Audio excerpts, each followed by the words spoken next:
My sister used me as free childcare, so I showed her the price. The very same day my older sister became pregnant, she decided I should press pause on my life to care for her child. It didn't matter if it was a holiday or my own wedding, being babysitter took priority, and I needed to get that. Trish's entitlement started before her baby even arrived. She showed up at my apartment one evening with this color-coded binder. She flipped it open and started explaining my new babysitting schedule. Tuesday and Wednesday nights were my overnight shifts because those were her nights off. Fridays through Sundays I had the morning slot so she could sleep in. Christmas Day was marked in bright red with all-day coverage written across it. I actually laughed when I saw it, but she didn't. The next week she posted on Facebook about how blessed she was to have family stepping up. She tagged me in this long post about how I'd already agreed to help raise her baby. My phone blew up with relatives commenting about what a wonderful aunt I was. When I called her to ask what the hell she was thinking, she said Mom already knew about the arrangement. And Mom did know. She called me that night to remind me that family helps family. After the baby was born, things went from annoying to insane. When little Mason was 6 months old, Trish showed up at my office during a client presentation. Someone knocked on the conference room door and mouthed, "Emergency." That emergency turned out to be Trish in the lobby with Mason in his carrier. "Perfect timing,"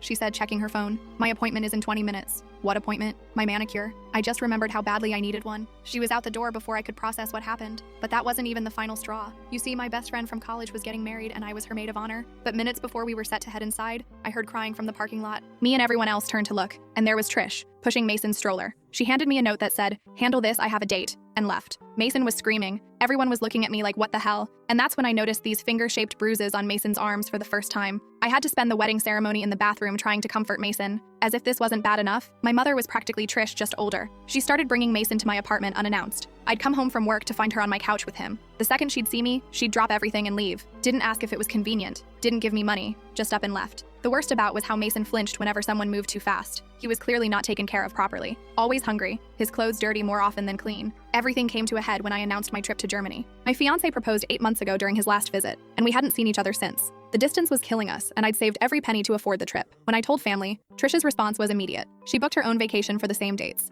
"Guess you'll have to reschedule," she laughed during dinner. I already put my deposit down. Mom nodded, saying family comes first and I could see my fiancé anytime. They had my babysitting schedule all planned out. I remember being furious, and for the first time ever, I said no. I wasn't watching the kid. I had my own life to live. I should have known from how quickly they said that was fine, and they'd find someone else. They had something planned. I didn't hear from them until the morning of my flight. I woke at 4:47 to blood-curdling screams outside my door. I was terrified, so I walked to the door in my pajamas slowly. I opened the letter slot and peeked through it, and that's when I saw it. It was Mason, alone on my doorstep in just a diaper and t-shirt. I opened the door and saw the note taped to his shirt. "Thanks for watching him." I was shocked. I took Mason in and felt how freezing he was. I wrapped him in a warm blanket and started soothing him with one arm, while with the other I picked up the phone and called my boyfriend. He knew about the Trish situation, and when I told him what was happening, he didn't even hesitate, just said he was booking the next flight here. He sent me confirmation of a flight in 5 hours' time within minutes, and that's when I got to work. I checked the security camera outside my house, which showed Trish drop